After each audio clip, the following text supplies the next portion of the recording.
höldum áfram hérna í miðbænum Akureyri á Símstöðinni í föstudagsþættinum. Núna erum við komið með til okkar hana Kristínu, þau eru nafni Selló Stínu, velkomin til okkar. Takk fyrir.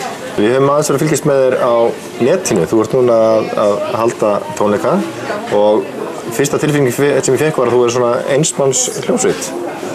Já, ætlaði ekki að segja það. Svo var við síðust göttulistamenn erlendis, svona mörg hljóðfæri á bakinu og þetta er samt ekki alveg þannig. Já, ég er ekki alveg með hljóðfæri á bakinu, en ég er svo sagt ein á sviði og með hljóðfæri, 2 selló og svo nota ég röddina líka og er með tölvu og effektapedala og svoleiðis. Já. Og þetta er eitthvað sem þú kallar selló og tölva, eða ekki? Já, ég er nú svo sem ekki alveg staðsett að svona nákvæmlega hvað ég kalla þetta.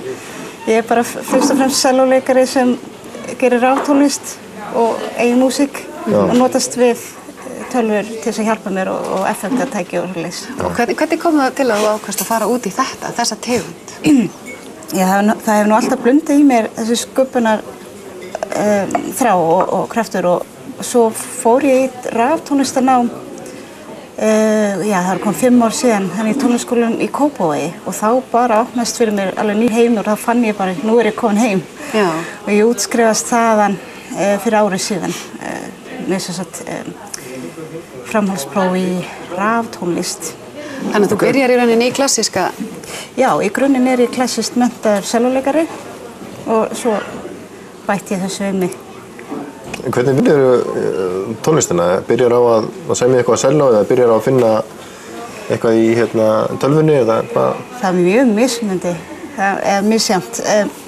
Stundum sit ég kannski eitthvað í sellói, stundum kemur bara allt inn einhver hugmynd, stundum er ég bara við píanó, mér finnst rosa gott reyndar að vera við píanóið heima og fá einhverja hugmyndir en svo oft, allar hugmyndina fæðast oftast svona fyrir utan tölvuheiminn, svo fer ég með þetta inn í tölvun og fer að vinna þetta og svona. En tónlist mín er mjög fjölbreytt sko, sumt er svona tónheimur eins og ég kalla og þá nota ég sérstaklega mikið tölvu og svona effekta og hljóð en svo er annað sem meira svona hefðbundið, þá tek ég meira upp sko og set svona eins og kallast layer, fullt af kannski selló layerum með og tek þetta upp og Það er svolítið erfitt að staðsetja, maður sér sko að þú kemur tölvuna, hún er ekki samt að fara techno, þú sér maður pedalana sem þú ert að nota, en þú ert ekki sko rammaskítalegari, svo kemur með sellóið, þú ert ekki að fara að flytja hefðbundna klassík.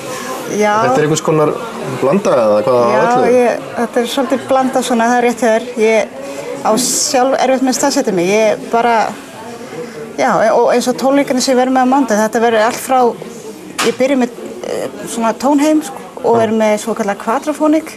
Það eru 4 hátalarar og síðan fer ég yfir í meira hefðbundið og svo enda ég á rocki og techno. Það er bara pakkinu, það bara kemur best út. En það þarf bara ekkert endilega alltaf að vera í einhverju skúffu og staðsettur með skilgreindur. Kannski meira bara að njóta og flæða eða? Já, ég held það bara. En tónleikarnir á mánudaginn, þeir eru á Siglufirði? Nei, ég var með tónleikar núna síðastliðinn miðvikudag á Siglufirði á Þjóðhátíðinni. En núna verð ég í hlöðinni, Liklagarði á mánudagskvöldinni. Yndislegu staður hjá Skúla og Hilda. Ég er mjög spennt að pröfa þetta rými. Á Siglufirði var ég nefnilega í Gránu og það var svona skemmtilegt rými þannig að ég... Inn á Síldarminjasafninu? Já. Þannig að ég var spennt að pröfa hlöðina, eða Liklagarð. Grunar það sé svolítið svona pínu svipuð stemning, svona svipað rými kannski á Gránan. En ég leitast allavega svolítið eftir þannig rýmum. Já, þetta sé ekki bara mjög sterilt. Já. En hvernig viðbrögð færðu frá áhorfendum þegar fólk er að koma sem kannski, annarkvort þeim sem eru úr í til dæmis klassíska geiranum? Já, það er bara alltaf mjög ánægt sko. Ég hitti klassískt fólk alveg eftir tónleikana á Siglufirði og þau voru bara himinlifandi og ánægði með tónleikana. Þannig að, já. Það er hægt að nálgast tónlistinni inn á netinu, þú ert alltaf að koma með nokkur lög. Hluti af henni, já. Og selur þau stafrænt, kannski tæktu tónlistina? Já, á bandcamp.com. Já, ég held að segja sellostina.bandcamp. Svo er ég með gamaldags svona geisladisk. Já. Svona eins og við varum í gamla daga. Já. Eldi gamla daga. En það hægt að finna þið inn á sellostina.com líka. Já. Og svo ertu með Facebook síðu, það ekki? Já. En heimasíðan svona miðstöðin og þaðan hægt að fara yfir á Bandcamp og Facebook og svoleiðis. Ættu ekki bara að fá smá myndbrot og sína svona nokkuð hvað þú ert að gera? Endilega. Og ljúka bara þættinu þannig? Mjög spennandi.